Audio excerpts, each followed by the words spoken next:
The sun hung low over the horizon, casting a blood-red glow across the sprawling prairie. Dust swirled in eddies around the weathered cabin that had been Henry Callahan's sanctuary for years. A man of solitude, Henry had long since abandoned the towns, their laws, and the chaos of the outside world.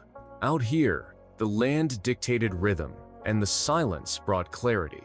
Or so he had believed. That illusion shattered with the sudden clatter of hooves against the dirt trail.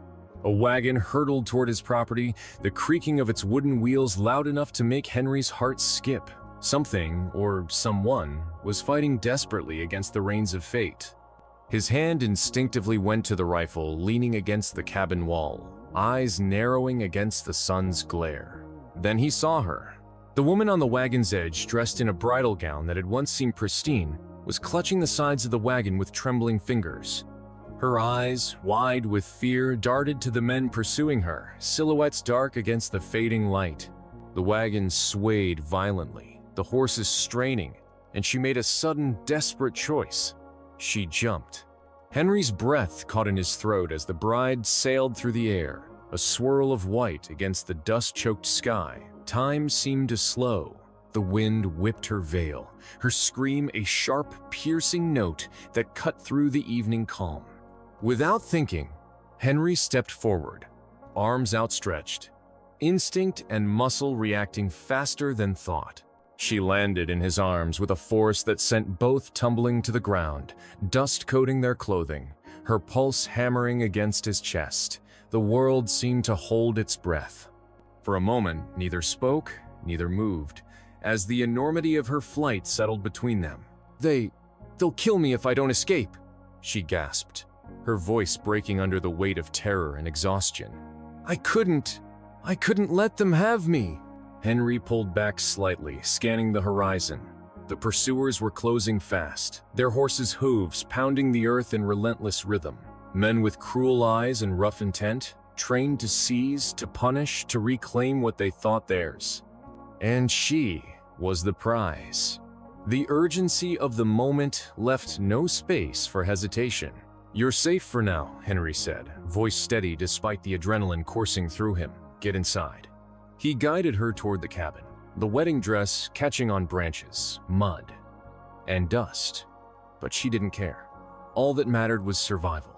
Inside, he helped her collapse onto a chair, her hands clutching her sides as though she could hold her life together by sheer force. Henry moved to the window, peering out. The pursuers slowed as they reached the edge of the clearing, surveying the cabin, estimating the challenge it posed. But Henry didn't flinch. He had lived in the solitude of these hills long enough to know how to defend his home. Who are you?" he asked, turning to the bride. Her face was pale, streaked with dirt and tears, eyes wide with lingering fear. "Call me Marielle," she whispered. I was promised. Sold. To a man who thought he could buy my life, my freedom." Her voice cracked, grief and rage mingling. I couldn't allow it." Henry studied her, noting the strength hidden beneath the terror. "And the men chasing you? They'll stop at nothing." "Yes," she said, her voice dropping to a desperate whisper. They don't care about my choice, my life. Only that I return to them. And I will not." The wind rattled the cabin walls, a reminder that the world beyond was merciless, indifferent. Yet inside, a fragile alliance had formed. Henry's hands moved with calm precision, checking the rifle, securing the windows, setting traps around the clearing. He had never protected anyone before, not like this, but instinct and resolve told him he would not let her die.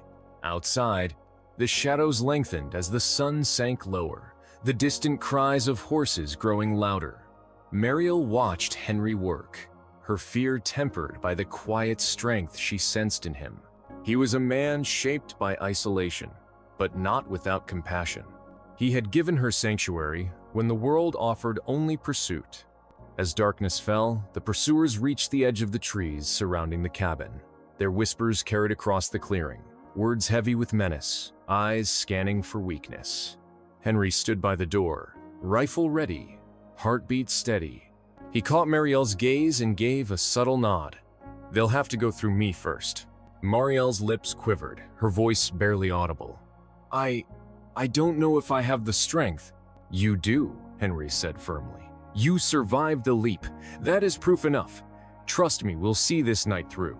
The first horse approached the clearing, rider leaning forward, eyes sharp, hand reaching for a weapon. Henry tightened his grip, breath measured.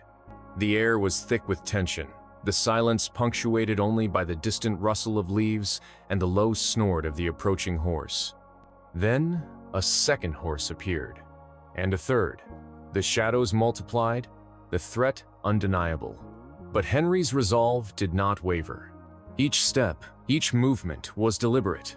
A message: the cabin, the woman, and the man who protected her would not be taken without a fight.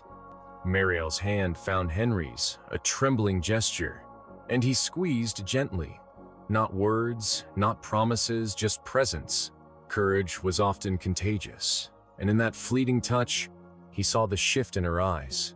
Fear was still there, yes, but now mixed with determination. She would survive this. Together, they would survive. The night grew colder, the wind sharper, but inside the cabin, a fragile calm took root. Henry moved to light a lamp, the soft glow illuminating Marielle's face. He studied her, seeing not just fear, but fire. She was a bride who had jumped into his arms, yes, but she was also a fighter. A woman unwilling to surrender her life to the greed and cruelty of others. Outside, the shadows lingered, waiting. The hooves had stopped momentarily, men whispering, recalculating. They did not yet know the bond that had formed, the strength of the man who had taken her in, nor the tenacity of the woman who refused to be owned. And inside the cabin, the quiet moments before the storm were heavy with anticipation, each heartbeat echoing the promise that the night would test them, but not defeat them. The leap had been the beginning. The fight was just beginning. The night deepened, shadows stretching long across the prairie, the cabin's warm glow a lone beacon against the darkness. Mariel sat by the hearth, her hands still trembling from the leap that had brought her to safety. Henry moved quietly around the room, checking locks, setting up crude barricades, and surveying the horizon through a slit in the shutters. The wind carried distant hoofbeats, a rhythmic reminder that danger was never far. "I didn't think anyone would help me," Mariel whispered, her voice barely above the crackle of the fire. "Not after what I've been through." Her gaze flickered to Henry, searching for judgment, for suspicion, but finding only quiet determination. "You survived a jump into unknown arms," Henry said evenly, "and I'm still standing. That counts for something. You're alive, and that's what matters right now." Mariel swallowed hard, the memories pressing in like a storm. She had been promised, sold, and hunted all under the guise of propriety and wealth. The wagon, the men chasing her, each step of her flight had been a battle to claim her own life. And now, in this isolated cabin, she found a strange and unexpected refuge. Henry moved closer, lowering himself beside her. "Tell me everything. They'll come for you tonight, and I need to know who we're dealing with." Mariel hesitated, fear and distrust warring within her.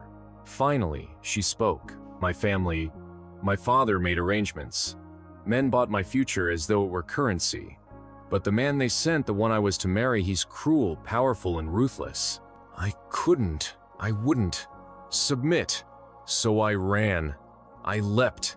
And if they catch me tonight, her voice cracked, trailing off into silence. Henry's eyes hardened. Then we make sure they don't.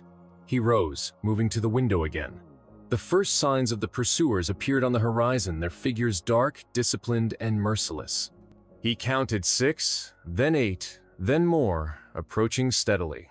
They were skilled riders, trained in pursuit, their intentions clear. Mariel's hand found Henry's arm, fingers tight with fear. "There's no one else," she whispered. "No one to help me. They'll stop at nothing." "Not while I'm here," Henry said simply. His mind raced, calculating distances, natural cover, and the layout of the land.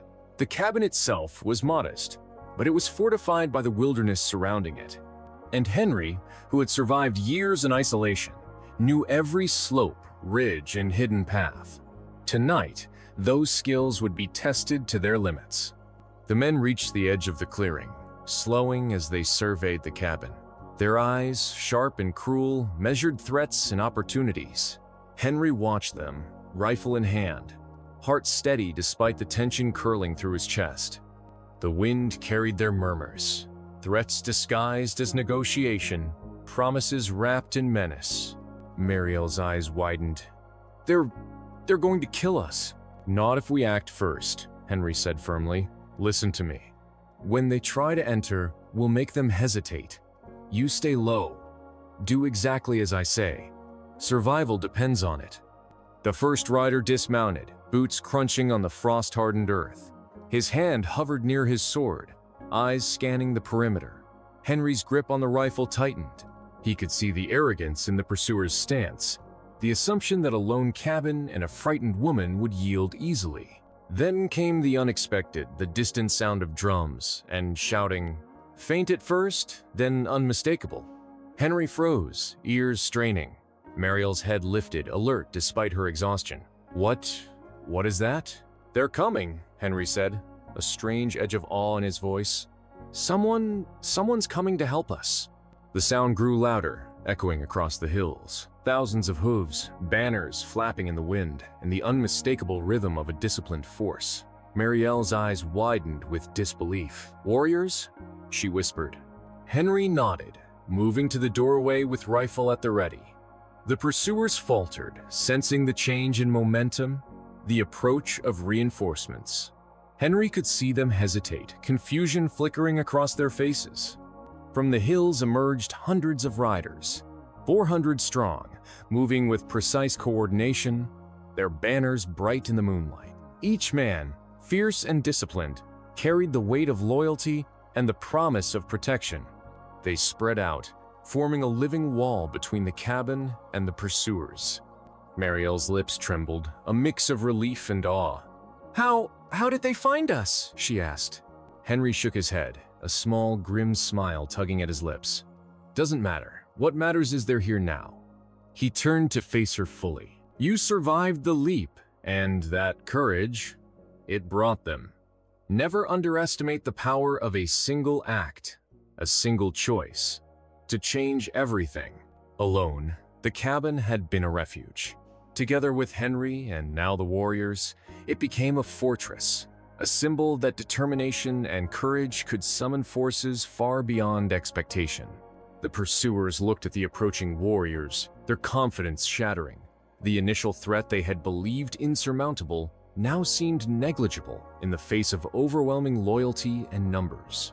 Their advance slowed, then faltered, their calculations unraveling in the light of the approaching storm.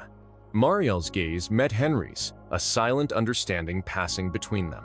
They had survived together, and in doing so, had summoned a power that could not be ignored. 400 warriors' brothers, allies, protectors stood ready to defend her and the men who had given her sanctuary. The night stretched on, the tension thick and unyielding. Yet inside the cabin, the flickering firelight offered warmth, safety, and the realization that courage and trust had forged an unbreakable chain.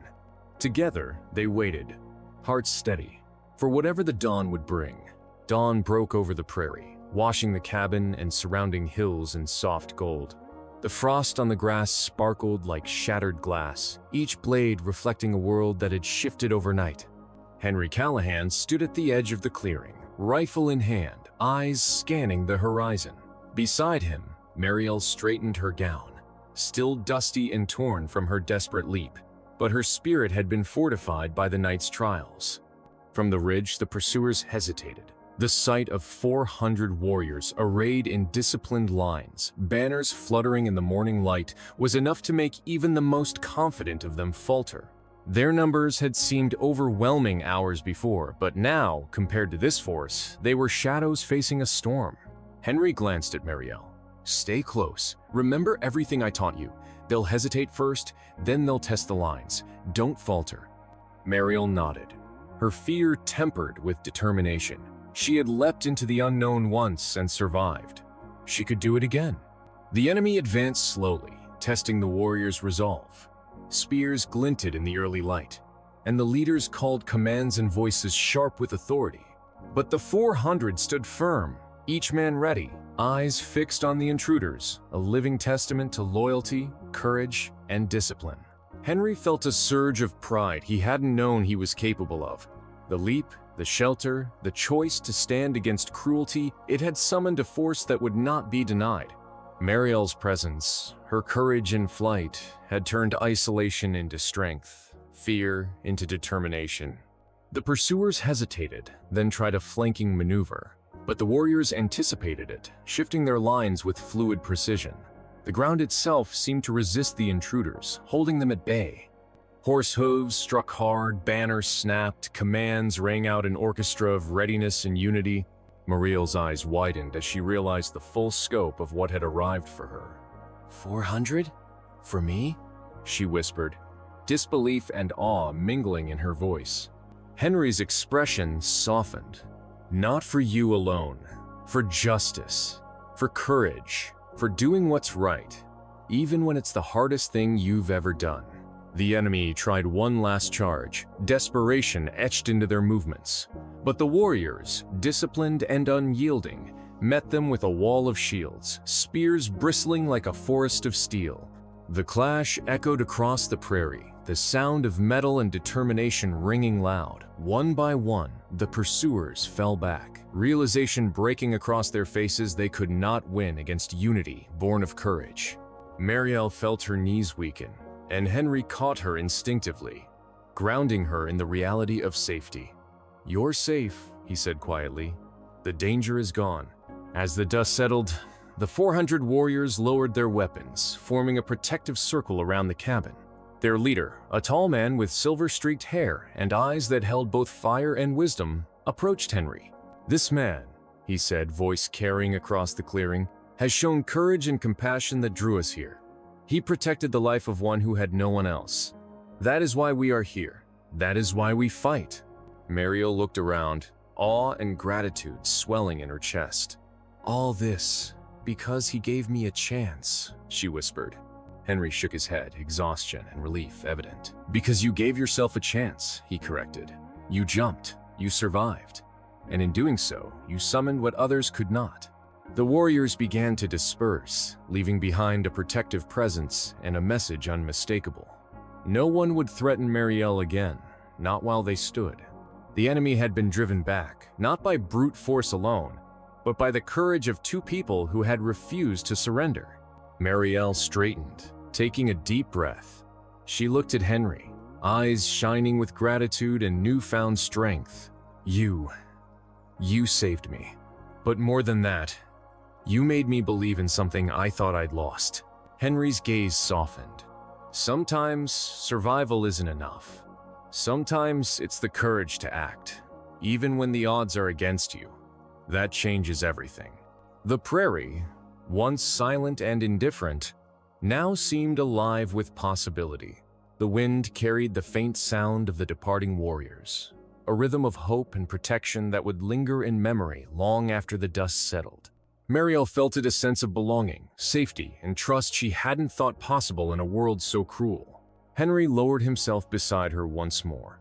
"This cabin," he said quietly, "was never just a home. It became a symbol, a place where courage meets compassion, where loyalty answers fear.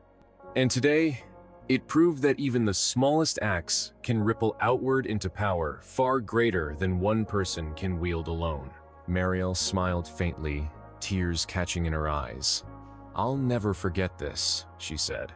"Not you, not the warriors, not what we did." Henry nodded, letting the fire crackle between them, the morning sun illuminating a world that had shifted irrevocably. They had faced fear, uncertainty, and death, yet emerged stronger, bound by trust, courage, and the knowledge that their choices mattered. In a world filled with cruelty, indifference, and danger, it is often the smallest acts of courage that spark the greatest change. Stand for those who cannot defend themselves. Protect the vulnerable. Trust in loyalty and humanity, and you may find strength you never imagined. One act of bravery, one moment of compassion, can summon forces beyond reckoning and transform fear into hope. Be that light. Be that courage.